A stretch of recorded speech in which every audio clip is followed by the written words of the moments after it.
നിങ്ങൾ ഗൂഗിൾ സെർച്ചിൽ കയറിയിട്ട് top SEO experts in Kerala എന്ന് സെർച്ച് ചെയ്ത് കഴിഞ്ഞാൽ ഫസ്റ്റ് പേജിൽ വരുന്ന ഒരാളാണ് നമ്മുടെ ഇന്നത്തെ ഗസ്റ്റ്. ഇയാൾ BSc മാത്തമാറ്റിക്സ് കഴിഞ്ഞിട്ട് ഡിജിറ്റൽ മാർക്കറ്റിങ്ങിൻ്റെ യാതൊരു ബേസിക്സും ഇല്ലാതെ തന്നെ വെറും 3 മാസം കൊണ്ട് മാർക്കറ്റിംഗ് എല്ലാം പഠിച്ച് SEO സ്പെഷ്യലിസ്റ്റ് ആയിട്ട് വെറും 10,000 രൂപയ്ക്കാണ് കരിയർ സ്റ്റാർട്ട് ചെയ്യുന്നത്. വെറും 3 വർഷം കൊണ്ട് ഇയാൾ നേടിയെടുത്തത് 1 lakh സാലറിയാണ്. കൂടാതെ ഇന്ന് ഹാക്കയുടെ മെൻറ്ററും കൂടി ആയിട്ടുള്ള ആളാണ് Amita Mohan. So welcome to the show. Hi. BSc mathematics പഠിച്ച അമിത എങ്ങനെയാണ് പിന്നെ ഡിജിറ്റൽ മാർക്കറ്റിങ്ങിലോട്ട് കയറുന്നത്? ബേസിക്കലി ഞാനൊരു ആക്സിഡൻ്റൽ ഡിജിറ്റൽ മാർക്കറ്ററാണ്. ഞാൻ 2020 ആണ് എൻ്റെ ഗ്രാജുവേഷൻ കംപ്ലീറ്റ് ആവുന്നത്. ആ സമയത്ത് കൊറോണയായിരുന്നു. കൊറോണയുടെ ടൈമിൽ പ്രത്യേകിച്ച് ഒന്നും ചെയ്യാനുമില്ല. സോ കരിയറിൽ ഭയങ്കര ഒരു സ്റ്റക്ക് ഫേസ് ചെയ്യുന്ന സമയത്ത് എൻ്റെ ഒരു ഫ്രണ്ട് സജസ്റ്റ് ചെയ്താണ് ഡിജിറ്റൽ മാർക്കറ്റിംഗ് കോഴ്സ്. ഞാൻ ഫസ്റ്റ് പോയ ഒരു ഇൻസ്റ്റിറ്റ്യൂട്ട് 3,000 അവർ കോഴ്സ് പ്രൊവൈഡ് ചെയ്തത്. പക്ഷേ അതിൽ നിന്ന് എനിക്ക് പ്രത്യേകിച്ച് ഒന്നും പഠിക്കാൻ പറ്റിയില്ല. ആകെ എനിക്ക് അവിടെ കൊണ്ടുണ്ടായ ഒരു ബെനിഫിറ്റ് എന്ന് പറയുന്നത് റെസ്യൂമി ഉണ്ടാക്കാൻ ഞാൻ പഠിച്ചു. അങ്ങനെ ഞാൻ ഇൻഡീഡ് ത്രൂ ഒരു ജോലിക്ക് അപ്ലൈ ചെയ്തു. അപ്പോൾ അതിനുശേഷം ഞാൻ ജോലിക്ക് കയറി. അപ്പോൾ ഞാൻ കരിയർ കൗൺസിലറായിട്ടാണ് കയറിയത്. അപ്പോൾ നമുക്ക് ടാർഗറ്റ്സ് ഉണ്ട്. ആ ഒരു ജോലിയിൽ എനിക്കൊരു 1 month വർക്ക് ചെയ്തപ്പോൾ മനസ്സിലായി it's not my cup of tea. So ഞാൻ അവിടുന്ന് തന്നെ ഡിജിറ്റൽ മാർക്കറ്റിങ്ങിൻ്റെ ഒരു 3 months കോഴ്സ് എടുത്തു. അതും ഓൺലൈൻ കോഴ്സ് ആയിരുന്നു. 1 hour വെച്ചിട്ട് 3 months. പിന്നെയും ഡിജിറ്റൽ മാർക്കറ്റിംഗ് പഠിക്കാനായിട്ട് ഇറങ്ങി. അപ്പോൾ ഓൾറെഡി എനിക്ക് ഇതിൻ്റെ ഒരു കുറച്ച് നോളജ് ഉണ്ട്. പിന്നെ ഞാൻ കുറച്ച് എൻ്റെ എഫേർട്ട് എന്ന് പറഞ്ഞാൽ ഞാൻ യൂട്യൂബ് ത്രൂ ഞാൻ കുറച്ച് പഠിക്കാൻ ശ്രമിച്ചു. അപ്പോൾ ഇത് കൂടുതൽ അറിയണം എന്നുണ്ടെങ്കിൽ അല്ലെങ്കിൽ നമുക്കൊരു ജോലിയിലേക്ക് പോകണമെന്നുണ്ടെങ്കിൽ നമുക്ക് സർട്ടിഫിക്കേഷൻ വേണം. അന്ന് സർട്ടിഫിക്കേഷൻ ഭയങ്കര വലിയൊരു കാര്യമായിരുന്നു. സ്കില്ലിനെ കഴിഞ്ഞും സർട്ടിഫിക്കറ്റിന് വാല്യൂ ഉള്ളൊരു സമയമായിരുന്നു. സോ ഞാനപ്പോൾ ആ ഒരു ഇൻസ്റ്റിറ്റ്യൂട്ടിൽ തന്നെ പഠിക്കാൻ കയറി. 3 months ശേഷം June 18 ഞാൻ പാസ് ഔട്ട് ആകുന്നത്. June 20 ഒരു വെനസ്ഡേ ആണ് ഞാൻ ഫസ്റ്റ് ജോലിക്ക് കയറുന്നത്. അതായത് ജോലി ചെയ്യാൻ പോയ കമ്പനിയിൽ നിന്ന് അവിടെ നിന്ന് തന്നെ ഡിജിറ്റൽ മാർക്കറ്റിംഗ് പഠിച്ചിട്ട് പിന്നീട് വേറൊരു കമ്പനിയിൽ പ്ലേസ്ഡ് ആവാണ് ചെയ്തത് as an SEO specialist. Junior SEO specialist ആയിട്ട്. ഓക്കെ. അവിടെ എത്ര വർക്ക് ചെയ്തിട്ടുണ്ടായിരുന്നു?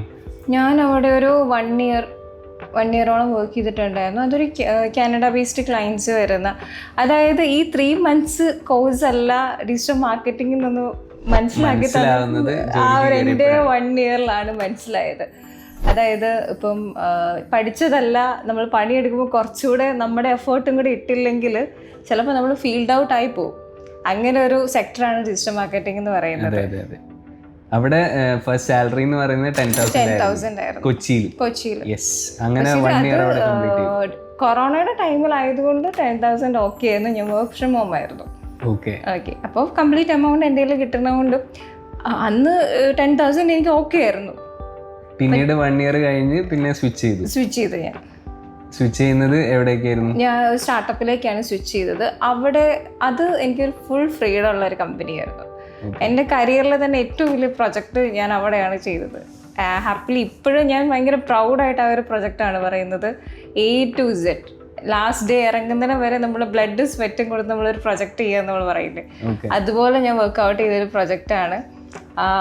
ഭയങ്കര സന്തോഷമുള്ള അതിൻ്റെ കോണ്ടന്റ്, അതുപോലെ തന്നെ കീവേഡ്സ് എല്ലാം A to Z ടെക് എല്ലാ സൈഡിലും എൻ്റെ കൈകൾ എത്തിയിട്ടുണ്ടെന്ന് എനിക്ക് പറയാൻ പറ്റുന്ന ഒരു പ്രൊജക്റ്റാണത്. അതൊരു ടീമായിട്ട് വർക്ക് ചെയ്യായിരുന്നു അതോ അമിത? ഫസ്റ്റ് 6 months ഞാനും ഒരു മാനേജറും മാത്രമേ ഉണ്ടായിരുന്നുള്ളൂ. അതിനുശേഷമാണ് ടീം ബിൽഡ് ചെയ്യുന്നത്. ലീഡർ പൊസിഷനിലോട്ട് കയറുന്നു.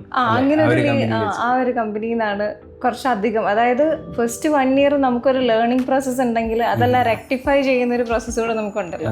അത് നടന്നത് സെക്കൻഡ് കമ്പനിയിലാണ്.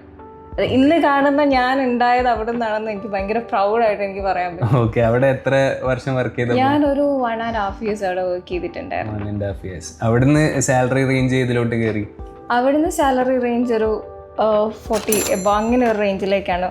അതും കൊച്ചി തന്നെയായിരുന്നു. ഗ്രേറ്റ്. കൊച്ചിയിൽ വർക്ക് ചെയ്തുകൊണ്ടിരിക്കുന്ന സമയത്ത് പിന്നെ എങ്ങനെയാണ് ഈ ഒരു 1 lakhന്റെ ഓഫർ ഒക്കെ വരുന്നത്? ആക്ച്വലി അവരെൻ്റെ ഫ്രീലാൻസ് ക്ലയൻ്റ് ആയിരുന്നു. അവർക്ക് എൻ്റെ വർക്ക് ഇഷ്ടപ്പെട്ടിട്ട് ഒരു 1.5 year ആയിട്ട് ഞാൻ അവരുമായിട്ട് എന്താ പറയുക കോർഡിനേഷനിലുണ്ടായിരുന്നു. അങ്ങനെ അവർക്ക് ഇഷ്ടപ്പെട്ടിട്ട് അവരെന്നെ കുവൈറ്റിലേക്ക് ഇൻവൈറ്റ് ചെയ്തു as A full time employee. ഞാൻ കുറച്ച് കാലം അവിടെ വർക്ക് ചെയ്തു. അതിനുശേഷം ഞാൻ തിരിച്ച് ജോയിൻ ചെയ്തത് ഹാക്കയിലേക്കായിരുന്നു. Okay. Haka one of my dream company ആയിരുന്നു. സോ ഹാക്കയെന്ന് വിളിച്ചപ്പോൾ ഹാക്കയിലേക്ക് ഞാൻ വന്നു. ഓക്കെ. ഇവിടെയും ഹയർ ചെയ്യുന്നത് അമിതയുടെ ഈ പറയുന്ന SEO റാങ്ക് ചെയ്തിട്ടുള്ള ആ പേജ് കണ്ടിട്ട് തന്നെയാണ്. കലാം ആണ് ഹയർ ചെയ്യുന്നത് തോന്നുന്നു. അതെ. ഒരു ഫ്രഷറിനെ സംബന്ധിച്ചിടത്തോളം ഒരു കരിയറിലോട്ട് കയറുക, അതിൽ നിന്ന് പിന്നെ ഒരു 1 lakh സാലറിയിലേക്കൊക്കെ എത്തുക എന്ന് പറയുന്നത് എല്ലാവരുടെയും ഒരു ഡ്രീമാണ്. പക്ഷേ ഡിജിറ്റൽ മാർക്കറ്റിംഗ് പഠിച്ച് 10,000 കയറിയ അമിത പിന്നെ എങ്ങനെയാണ് ഒരു 1 lakh സാലറിയിലോട്ട് കയറുന്നത്? അത് എന്ത് ചെയ്തിട്ടാണ് അങ്ങനെ കയറാൻ പറ്റിയത്? എഫേർട്ട്. എന്നെ സംബന്ധിച്ചിടത്തോളം ഞാനിട്ട എഫേർട്ട്, എൻ്റെ റിസൾട്ടാണ് 1 lakh സാലറി എന്ന് പറയുന്നത്. ഇപ്പം നിങ്ങൾ ആദ്യം തന്നെ അഡ്രസ്സ് ചെയ്തത് ഫസ്റ്റ് പേജിലുള്ള ഒരാളെന്നുള്ള, ആ ഫസ്റ്റ് പേജിലെത്തിയ നിങ്ങൾ ഫസ്റ്റ് പേജിലെത്തിയ ആളെ കണ്ടുള്ളൂ. ആ ഫസ്റ്റ് പേജിൽ എത്താൻ വേണ്ടി ഒരു വർക്ക് ഞാൻ ചെയ്തിട്ടുണ്ടായിരുന്നു. ആ വർക്കിൻ്റെ, അതായത് അതിൻ്റെ ഒരു അഡ്രസ്സാണ്, അല്ല അതിൻ്റെ ഒരു ഫൈനൽ റിസൾട്ടാണ് ഈ 1 lakh സാലറി. ഇപ്പോഴും ഫസ്റ്റ് പേജിലുള്ള അമിതേനെയാണ് എല്ലാവർക്കും വേണ്ടത്. സോ ആ ആൾക്കുള്ള റിവാർഡാണ് ഈ 1 lakh എന്ന് പറയുന്നത്. So if you give effort, അതിൻ്റെ റിസൾട്ട് നമുക്ക് കിട്ടും. എപ്പോഴാണെങ്കിലും എഫേർട്ട് മാറ്റേഴ്സ്. ഡിജിറ്റൽ മാർക്കറ്റിംഗ് എന്ന് പറയുന്നത് എഫേർട്ടിൻ്റെയും അതുപോലെ സ്മാർട്ടായിട്ട് വർക്ക് ചെയ്യുന്നവരുടെയും ഒരു എന്താ പറയുക ഒരു സ്പേസാണ്. ഓക്കെ, നമുക്ക് എഫേർട്ട് ഇടുന്നതിനനുസരിച്ച് ഇപ്പം നമുക്ക് അതിനെക്കുറിച്ച് നോളജ് ഉണ്ട്, അല്ലെങ്കിൽ നമുക്ക് അറിയാമെന്നുണ്ടെങ്കിൽ ആൾക്കാർ നമ്മളെ ഇങ്ങോട്ട് വിളിക്കും. എൻ്റെ പേഴ്സണൽ അനുഭവത്തിൽ നിന്ന് ഞാൻ പറയുകയാണ്, എന്നെ ഇപ്പോഴും ആളുകൾക്ക് അറിയുന്നത് എൻ്റെ ആ ഫസ്റ്റ് പേജ് ത്രൂ തന്നെയാണ്, എൻ്റെ കുറേ വർക്കുകൾ ത്രൂ ആണ്. അല്ല ആസ് എ പേഴ്സണലി എന്നെ അറിയുന്നവർ വളരെ കുറച്ച് ആളുകൾക്ക് മാത്രമേ ഉള്ളൂ. സോ എന്നെ സംബന്ധിച്ചിടത്തോളം എഫേർട്ട് ഇടുക. നിങ്ങൾ പഠിക്കുന്നുണ്ടെങ്കിൽ അതിനനുസരിച്ച് നിങ്ങൾ എഫേർട്ട് ഇടുക. പഠിച്ച് മറന്നു പോകാമെന്നല്ല, അതിൻ്റെ പുറകെ തന്നെ പോവുക. അതിന് വരുന്ന കാര്യങ്ങൾ, ഇപ്പോൾ നിങ്ങൾക്ക് വർക്കൗട്ട് ചെയ്യാൻ പറ്റുന്ന കാര്യങ്ങളെല്ലാം നിങ്ങൾക്ക് സൈറ്റ് ഉണ്ടെങ്കിൽ അതിൽ ത്രൂ തന്നെ വർക്കൗട്ട് ചെയ്ത് നോക്കുക. ഒരു ക്വസ്റ്റ്യൻ ചോദിച്ചു കഴിഞ്ഞാൽ തിരിച്ച് നിങ്ങൾക്ക് ആൻസറബിൾ ആണെങ്കിൽ, അതായത് എന്ത് റിലേറ്റഡ് ആയിട്ടുള്ള, അതായത് ഡിജിറ്റൽ മാർക്കറ്റിംഗ് റിലേറ്റഡ് ആയിട്ടുള്ള എന്ത് നോളജും നിങ്ങൾക്ക് ഉണ്ടെങ്കിൽ നമുക്ക് അത് ത്രൂ നമുക്കൊരാളെ കൺവേർട്ട് ചെയ്യാൻ പറ്റും നമ്മളിലേക്ക്. നമ്മളൊരു പാക്കേജ് പറയുമ്പം പോലും അവർ നമ്മുടെ നോളജിനെയാണ് അളക്കുന്നത്. ഫസ്റ്റ് പേജിലുണ്ടെങ്കിലും നമുക്ക് പറഞ്ഞു നിൽക്കാനുള്ള സ്കില്ലും കൂടെ വേണം. എന്താണ് അവിടെ ചെയ്തത് ഈ എഫേർട്ട് എന്ന് പറയുമ്പോൾ? എൻ്റെ കൂടെ വർക്ക് ചെയ്യുന്നവർ കുറേ എന്നെ ഹെൽപ്പ് ചെയ്തിട്ടുണ്ട്. ഞാൻ ഒറ്റയ്ക്ക് വളർന്ന് ഇങ്ങനെ ആയി എന്ന് ഞാൻ ഒരിക്കലും പറയുന്നില്ല. എൻ്റെ മാനേജേഴ്സ്, എൻ്റെ കൊളീഗ്സ് എല്ലാവരും, അതായത് നമുക്ക് പഠിക്കാനുള്ള, നമുക്ക് അഡാപ്റ്റ് ചെയ്യാനുള്ള ഒരു സ്കിൽ ഉണ്ടാവണം. അതായത് ഒരാളൊരു കാര്യം പറഞ്ഞു തരുമ്പോഴത്തേക്കിനും അതിനെക്കുറിച്ച് കുറച്ചുകൂടെ ഞാൻ റിസർച്ച് ചെയ്യും. ഇപ്പോൾ എന്നോടൊരു ടോപ്പിക്ക് സംസാരിച്ച് കഴിഞ്ഞാൽ ഞാൻ അന്ന് വൈകിട്ട് പോയി ഞാൻ ആ ടോപ്പിക്കിനെ കുറിച്ച് റിസർച്ച് ചെയ്യും. അത് എൻ്റേതായിട്ടുള്ള ഐഡിയ ആയിട്ട് ഞാൻ എപ്പോഴും മെയിൻറ്റെയിൻ ചെയ്യും. അത് എവിടെയെങ്കിലും ഉപയോഗിക്കാൻ പറ്റുന്ന രീതിയിൽ തന്നെ. സോ ഞാൻ കുറേ യൂട്യൂബ് കുറേ ഞാൻ റെഫർ ചെയ്തിട്ടുണ്ട്. അതുപോലെ തന്നെ എൻ്റെ മാനേജേഴ്സ്, ഞാൻ വർക്ക് ചെയ്തിട്ടുള്ള ഇപ്പോൾ വരെയുള്ള മാനേജേഴ്സ്, അത് കലാമടക്കമുള്ള ആൾക്കാർ എന്നെ കുറേ ഹെൽപ്പ് ചെയ്തിട്ടുണ്ട്. ഇപ്പോഴും എനിക്ക് ഡൗട്ട്സ് വരുമ്പോൾ ഇവരെല്ലാവരും അവൈലബിൾ ആണ്. എൻ്റെ ഫസ്റ്റ് മാനേജർ ടു കലാമടക്കമുള്ള എല്ലാവരും എനിക്ക് ഇപ്പോഴും അവൈലബിൾ, ഭയങ്കര സപ്പോർട്ടീവാണ്. അത് പറയാണ്ടിരിക്കാൻ വയ്യ. I M so blessed. ഞാൻ അത്രയും ഭാഗ്യം ചെയ്ത ഒരാളാണ്. ഇപ്പോഴും എനിക്കൊരു എന്താ പറയുക ഡൗട്ട് ഉണ്ടെങ്കിൽ ഇവരെല്ലാവരും ക്ലിയർ ചെയ്യാനായിട്ട് അങ്ങനെ റെഡി ആയിട്ട് എത്ര പേർക്ക് കിട്ടും എന്ന് എനിക്കറിയില്ല. പലരും ഓഫീസ് പൊളിറ്റിക്സ് ഒക്കെ പറയുന്നുണ്ട്. ഇതുവരെ എനിക്കത് അനുഭവിക്കാനുള്ള ഒരു ഭാഗ്യം കിട്ടിയിട്ടില്ല. അപ്പോൾ ഈ പേജ് എങ്ങനെയാണ് ക്രിയേറ്റ് ചെയ്യുന്നത്? എപ്പോഴാണ് ക്രിയേറ്റ് ചെയ്യുന്നത്? ആക്ച്വലി ഇത് ഞാൻ പഠിക്കുന്ന സമയത്ത് ക്രിയേറ്റ് ചെയ്യുന്ന ഒരു പേജാണ്. നിങ്ങൾ പറഞ്ഞാൽ വിശ്വസിക്കുമെന്ന് അറിയത്തില്ല, ഞാൻ 4 തവണ വെബ്സൈറ്റ് പൊളിച്ചിട്ടുണ്ട്. സീരിയസ്ലി. എൻ്റെ അതായത് പ്രത്യേകിച്ച് ഒരു ഐഡിയ ഇല്ലാണ്ടാണ് ഇപ്പോഴത്തെ പിള്ളേർ ഫേസ് ചെയ്യുന്ന ഒരു പ്രശ്നം. അതാണ്, ഫസ്റ്റ് തന്നെ നമുക്കൊരു ഡൊമൈൻ എടുത്ത് തന്നിട്ട് നമ്മളോട് ചെയ്യാൻ പറയുമ്പോൾ നമുക്ക് പ്രത്യേകിച്ച് ഒരു ഐഡിയ ഇല്ല. സോ ആദ്യമേ ഒരു സൈറ്റ് ചെയ്തു, അത് വർക്കൗട്ട് ആയില്ല. പിന്നെ ഒരു സൈറ്റ് ചെയ്തു, അത് വർക്കൗട്ട് ആയില്ല. പലതും പല നീഷ യൂസ് ചെയ്തിട്ടാണ് ചെയ്തത്. ഞാൻ എന്താ പറയുക ഫാഷൻ ഡിസൈനിങ് യൂസ് ചെയ്തു. അതുപോലെ തന്നെ ഡിജിറ്റൽ മാർക്കറ്റിംഗ് റിലേറ്റഡ് ആയിട്ടൊരു സൈറ്റ് ക്രിയേറ്റ് ചെയ്തു. ഞാൻ ഓപ്പോസിറ്റ് നിൽക്കുന്ന ആളുടെ കോപ്പി ചെയ്ത് ചെയ്യാൻ ട്രൈ ചെയ്തു. ഇതെല്ലാം ട്രൈ ചെയ്തിട്ട് വർക്കൗട്ട് ആയില്ല. ഫൈനലി ഞാൻ സ്വന്തമായിട്ട് എന്താ പറയുക ഒരു യൂട്യൂബ് റെഫറൻസ് എടുത്ത് ചെയ്യാൻ സ്റ്റാർട്ട് ചെയ്തു. കോണ്ടൻറ്റ് തന്നെ എഴുതി. ടു ബി ഫ്രാങ്ക്, ഒരു 3 മന്തിന് ശേഷം എൻ്റെ ഒരു മെൻറ്റർ എനിക്ക് അയച്ചു തന്നു എൻ്റെ ഒരു സൈറ്റിൻ്റെ സ്നിപ്പറ്റ് റാങ്ക് ആയെന്നും പറഞ്ഞിട്ട്. എനിക്ക് തോന്നുന്നു അമിതനെ സംബന്ധിച്ചിടത്തോളം ഏറ്റവും മോസ്റ്റ് റിവാർഡിങ് ആയിട്ടുള്ളൊരു മൊമെൻ്റ് എന്ന് പറയുന്നത് ആ ക്രിയേറ്റ് ചെയ്തതാണ്. ഇന്നും 5 വർഷമായില്ലേ, ഇപ്പോൾ 5 years later ഇപ്പോഴും അമിതയ്ക്ക് ഓപ്പർച്യൂണിറ്റീസ് വന്നുകൊണ്ടിരിക്കുന്നത് ആ ഒരൊറ്റ പേജിൻ്റെ മേലെയാണ്. നമുക്ക് കുറച്ചുകൂടെ ടെക്നിക്കലായിട്ടുള്ള കാര്യങ്ങളിലോട്ട് പോവാം. എന്താണ് actually SEO and why it is so important for businesses? അതായത് SEO എന്ന് പറയുന്നത് search engine optimisation. Basically search engine എന്താണ്? ഗൂഗിൾ നമ്മളൊരു വെബ്സൈറ്റ് സബ്മിറ്റ് ചെയ്ത് കഴിയുമ്പോഴത്തേക്കിനും, അല്ലെങ്കിൽ ഗൂഗിളിലേക്ക് ഒരു വെബ്സൈറ്റ് ആഡ് ചെയ്ത് കഴിയുമ്പോഴത്തേക്കിനും ഓർഗാനിക്കലി കുറച്ച് ഓഡിയൻസിനെ നമ്മുടെ വെബ്സൈറ്റിലേക്ക് എത്തിക്കാനായിട്ട് നമ്മൾ ചെയ്യുന്നൊരു പ്രോസസ്സിനെയാണ് SEO എന്ന് പറയുന്നത്. പിന്നെ അതിൻ്റെ ഒരു ഇമ്പോർട്ടൻസ് ബിസിനസ്സിൽ എന്തെന്ന് ചോദിച്ചു കഴിഞ്ഞാൽ കോസ്റ്റ് എഫക്റ്റീവാണ്. ബാക്കിയുള്ള പ്രാക്ടീസസ്, അതായത് ഇപ്പം സോഷ്യൽ മീഡിയ മാർക്കറ്റിംഗ് അതുപോലെ തന്നെ സെർച്ച് എഞ്ചിൻ മാർക്കറ്റിംഗ് വെച്ച് നോക്കുമ്പോഴത്തേക്കിനും കോസ്റ്റ് എഫക്റ്റീവ് ആണ്. പിന്നെ വൺസ് നമ്മൾ റാങ്ക് ആയി കഴിഞ്ഞ് കഴിഞ്ഞാൽ മെയിൻറ്റെയിൻ ചെയ്താൽ മതി, അവിടെ തന്നെ നിന്നോളൂ, ഒരനക്കം ഉണ്ടാകത്തില്ല. ഇപ്പം നിങ്ങൾ എൻ്റെ സൈറ്റ് 5 വർഷമായിട്ട് കാണുന്നുണ്ടെന്ന് പറയുന്നത് ഞാൻ അന്ന് ചെയ്ത വർക്ക് ഇപ്പോഴും അവിടെ റിഫ്ലക്റ്റഡ് ആണ്. അതെ, പല ബിസിനസ്സുകൾക്കും അവരുടെ വെബ്സൈറ്റ് ഫസ്റ്റ് ഗൂഗിളിൽ സെർച്ച് ചെയ്യുമ്പോൾ തന്നെ ലിസ്റ്റ് ചെയ്ത് കാണിക്കണമെന്നുണ്ടെങ്കിൽ SEO അത്രത്തോളം ഇമ്പോർട്ടൻ്റ് ആണ്. അപ്പോൾ അതിന് നമുക്ക് എന്തൊക്കെയാണ് അതിൻ്റെ അകത്ത് ചെയ്യാൻ പറ്റുക? വെബ്സൈറ്റിൻ്റെ ഉള്ളിൽ മെയിൻലി എന്തൊക്കെയാണ് നമ്മൾ ചെയ്യാറുള്ളത്? അതായത് നമുക്കിപ്പം SEOയിൽ തന്നെ നമ്മൾ 3 സെപ്പറേറ്റഡ് ആയിട്ട് തിരിച്ചിട്ടുണ്ട്. On page SEO, of page SEO, അതുപോലെ തന്നെ ടെക്നിക്കൽ SEO എന്നുള്ള രീതിയിൽ. അപ്പം ഓൺ പേജ് എന്ന് പറയുന്നത് നമ്മൾ സൈറ്റിൽ ചെയ്യുന്ന വർക്ക്സ് ആണ്, like keyword research, meta title, description. അപ്പം മെറ്റാ ടൈറ്റിൽ എന്ന് പറയുകയാണെങ്കിൽ നമ്മളൊരു സെർച്ച് ക്വയറി അല്ലെങ്കിൽ കീവേഡ് സെർച്ച് എഞ്ചിനിൽ ടൈപ്പ് ചെയ്ത് നോക്കുമ്പോഴത്തേക്കിനും സെർച്ച് എഞ്ചിൻ റിസൾട്ട് വരുന്നത്, അതായത് നമ്മൾ കാണുന്ന ആ പേജിൽ വരുന്ന ഒരു ടൈറ്റിലും ഒരു സ്നിപ്പറ്റും ഉണ്ടല്ലോ, അതിനെയാണ് നമ്മൾ ടൈറ്റിൽ ഡിസ്ക്രിപ്ഷൻ എന്ന് പറയുന്നത്. അതുപോലെ തന്നെ അതിൽ ലിങ്ക് ചെയ്യുന്ന പേജസിന് പ്രയോറിറ്റി ഉണ്ട്, അതുപോലെ തന്നെ ഇമേജിന് പേര് കൊടുക്കുന്നത്, അതൊക്കെയാണ് നമ്മൾ ഓൺ പേജിൽ വരുന്നത്. അതുപോലെ തന്നെ ടെക്നിക്കലിൽ വരുമ്പോഴത്തേക്കിനും സൈറ്റ് മാപ്പ്, റോബോട്ട്.txt, കുറേ ടെർമിനോളജീസ്. മെയിനായിട്ട് പറയുകയാണെങ്കിൽ ഓൺ പേജ് SEO ചെയ്യാം, അതേപോലെ ഓഫ് പേജ് SEO, അതേപോലെ ടെക്നിക്കൽ SEO. ഇതിൽ ഇത്രയും കുറേ ചെക്ക് ലിസ്റ്റുകൾ നമ്മൾ മീറ്റ് ചെയ്യണം. അതുപോലെ തന്നെ ഗൂഗിളിൻ്റെ അൽഗോരിതം ഒരു മാറ്ററാണ്. നമ്മളിപ്പോൾ എന്ത് വർക്ക് ചെയ്താലും നമ്മൾ ചെയ്യുന്ന ആ ഒരു ടൂളിനനുസരിച്ച് വേണമല്ലോ നമ്മൾ നമ്മുടെ വെബ്സൈറ്റിനെ എന്താ പറയുക മോഡുലേറ്റ് ചെയ്യാനായിട്ട്.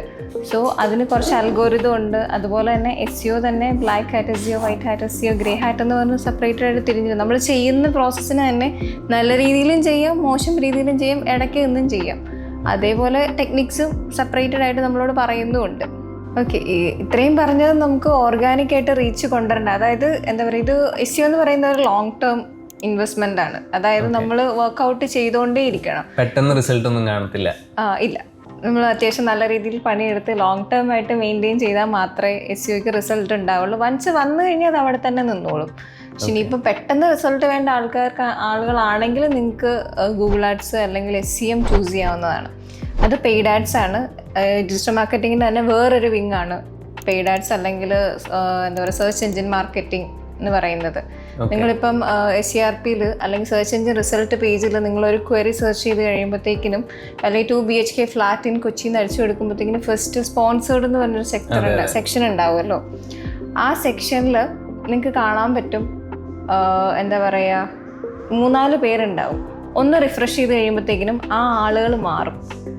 പക്ഷെ ആ അൺപെയ്ഡ് ആയിട്ടുള്ള റിസൾട്ട് അവിടെ അതുപോലെ തന്നെ ഉണ്ടാവും.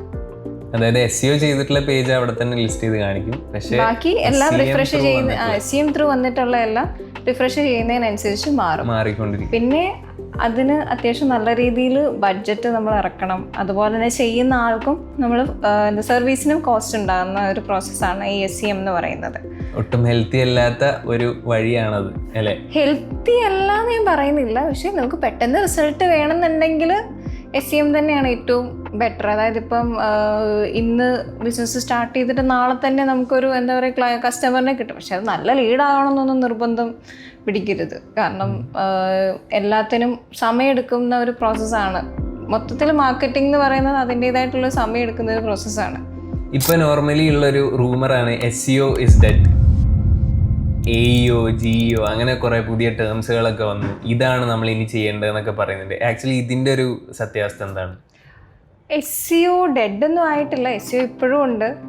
കുറച്ചുകൂടെ AI റിലേറ്റഡ് ആയിട്ടുള്ള കോണ്ടൻസ് വന്നു എന്നേ ഉള്ളൂ. അതായത് കുറച്ചുകൂടെ എന്താ പറയുക, ഇതിൻ്റെ എല്ലാത്തിൻ്റെയും ബേസിസ് നമ്മളിപ്പോൾ നോർമലി ഫോളോ ചെയ്യുന്ന SEO തന്നെയാണ്. പക്ഷേ അതിൽ കുറച്ചുകൂടെ AI റിലേറ്റഡ് ആയിട്ടുള്ള പണ്ടത്തെ പോലെ കീവേഡ് സ്റ്റഫിങ് അതുപോലെ തന്നെ ലോ ക്വാളിറ്റി കോണ്ടൻസ് ഒന്നും ഇപ്പോൾ വർക്കൗട്ട് ആകുന്നില്ല. അതിന് പകരം AI യൂസ് ചെയ്ത് കുറച്ചുകൂടെ അതോറിറ്റേറ്റീവ് ആയിട്ടുള്ള കോണ്ടൻസ്, അതുപോലെ തന്നെ ക്വാളിറ്റി ഓവർ ക്വാണ്ടിറ്റി എന്നുള്ളൊരു ടേമിലേക്ക് നമ്മളെത്തി. അതാണ് ഇപ്പോൾ SEO മാറ്റേഴ്സ്. അല്ലെങ്കിൽ ഞാൻ നിങ്ങളുടെ മുമ്പിൽ ഇങ്ങനെ ഇരിക്കില്ലല്ലോ. എക്സാക്ട്ലി. സോ SEO ഡെഡ് ആയിട്ടില്ല. SEO വേണം. ഇപ്പം എന്ത് വന്നു എന്ന് പറഞ്ഞാൽ SEO വേണം. AI വന്നു, GEO വന്നു, AEO വന്നു എന്ന് പറഞ്ഞാൽ SEOക്ക് SEOയുടേതായ സ്ഥാനമുണ്ട്. സോ ഇപ്പം എല്ലാത്തിൻ്റെയും സ്റ്റാർട്ടിങ് വരുന്നത് SEO എന്നാണ്. AEO എന്ന് പറയുന്നത് എന്താണ്? ആൻസർ എഞ്ചിൻ ഒപ്റ്റിമൈസേഷൻ ആണ്. ആൻസർ എന്താണ്? അതിൽ തന്നെ ഉണ്ട്. ഇപ്പോൾ സെർച്ച് എഞ്ചിൻ ഒപ്റ്റിമൈസേഷൻ പോലെ തന്നെ എന്താ പറയുക അതിൽ തന്നെ ഉണ്ട് അതിൻ്റെ ആൻസർ. നമ്മൾ ചോദിക്കുന്ന ഒരു ക്വസ്റ്റിന് ആൻസർ അല്ലെങ്കിൽ നമ്മൾ പണ്ട് കൊടുത്തിരുന്നപ്പോഴത്തേക്കും അവിടെ ഒരു സൈറ്റ് ആയിരുന്നു വന്നുകൊണ്ടിരുന്നത്. അതിന്റെ വെബ്സൈറ്റ് ലിങ്ക് ലിങ്ക് ആയിരുന്നു, അതായത് ഒരു ടൈറ്റിൽ ഡിസ്ക്രിപ്ഷനും കൂടി ഒരു ഒരു സ്നിപ്പറ്റ് ആയിരുന്നു വന്നുകൊണ്ടിരുന്നത്. ഇപ്പം അതിന് പകരം എന്തായി, ഫിൽട്ടർ ചെയ്ത് ആൻസർ നമ്മൾ ചോദിക്കുന്നതിന് ഉത്തരം തരാൻ തുടങ്ങി. അതായത് നമുക്ക് സമയമില്ല, നമ്മുടെ അറ്റൻഷൻ സ്പാൻ കുറഞ്ഞു, നമുക്കൊരു സൈറ്റിൽ പോയി വായിക്കാനുള്ള ടൈം ഇല്ലാത്തതുകൊണ്ട് കുറച്ചുകൂടെ ആക്യുറേറ്റ് ആയിട്ടുള്ള റിസൾട്ട് കുറച്ചുകൂടെ ഫിൽട്ടർ ചെയ്ത് തരാൻ തുടങ്ങി. മനസ്സിലായോ? ഇത് ഇത്രയും ഡിഫറൻസ് എന്താണെന്ന് വെച്ച് കഴിഞ്ഞാൽ പണ്ടുണ്ടായിരുന്നതിലും കുറച്ചുകൂടെ ആൻസർ ഫിൽട്ടർ ആവാൻ തുടങ്ങി, കുറച്ചുകൂടെ അതോറിറ്റേറ്റീവ് ആയിട്ടുള്ള, അതായത് നമുക്ക് വേണ്ട സാധനം ഇപ്പോൾ കാണിക്കുന്നുള്ളൂ. ഓപ്ഷൻസ് ഉണ്ടെങ്കിലും ആ ഓപ്ഷൻസിൽ ഇപ്പോൾ ആദ്യത്തെ ഓപ്ഷൻ അല്ലെങ്കിൽ രണ്ടാമത്തെ ഓപ്ഷൻ കൊണ്ട് നമ്മുടെ ഡൗട്ട് ക്ലിയർ ആവും. പണ്ട് അങ്ങനെയല്ല, സെക്കൻഡ് പേജ് വരെ നമുക്ക് പോകണമായിരുന്നു ഒരു ഡൗട്ട് ക്ലിയർ ചെയ്യണമെന്നുണ്ടെങ്കിൽ. അപ്പം അത്രയും ആക്യുറസി ആയ റിസൾട്ടിന്. അപ്പോൾ ഈ ആൻസേഴ്സ് ആയിട്ട് വരണം എന്നുണ്ടെങ്കിൽ നമ്മൾ എന്താ ചെയ്യുക? നമ്മുടെ വെബ്സൈറ്റിൽ തന്നെ കീവേഡ്സ് വെച്ച് ആഡ് ചെയ്യുന്നത് തന്നെയാണോ, അതോ is it A different process? അതായത് മെത്തേഡ് പഴയത് തന്നെയാണ്. അതിൽ നമ്മളിപ്പോൾ കണ്ടിന്യൂ ചെയ്യുന്നൊരു പ്രോസസ്സ് എന്ന് പറയുന്നത്, നമ്മൾ കീവേഡിൻ്റെ സിനോണിംസ് വെച്ചിട്ട് നമ്മൾ ക്ലസ്റ്റർ ബിൽഡ് ചെയ്യും, ടോപ്പിക് ക്ലസ്റ്റർ ബിൽഡ് ചെയ്യും. അതായത് നമ്മൾ സൈറ്റിൽ ഒരു കീവേഡ് ഫോക്കസ് ചെയ്തിട്ടുണ്ടെങ്കിൽ അതിൻ്റെ സിനോണിം കീവേഡ്സ് വെച്ച് നമ്മൾ ബ്ലോഗ് ക്രിയേറ്റ് ചെയ്തിട്ട് അല്ലെങ്കിൽ സിമിലർ ടോപ്പിക്കിൽ നമ്മൾ കോണ്ടൻറ്റ്സ് ക്രിയേറ്റ് ചെയ്തിട്ട് ഈ മെയിൻ ടോപ്പിക്കിലേക്ക് കണക്ട് ചെയ്യും. അതായത് മോർ ദാൻ എന്താ പറയുക, നമ്മൾ പണ്ട് പറയുന്ന ബാക്ക് ലിങ്കിനെ കഴിഞ്ഞും കോണ്ടന്റിന്റെ വാലിഡിറ്റി ഇവിടെ ഭയങ്കര കൂടുതലാണ്. Content is the king. എപ്പോഴും പറയുന്ന പോലെ കോണ്ടന്റ് ഇവിടെ മാറ്ററാണ്.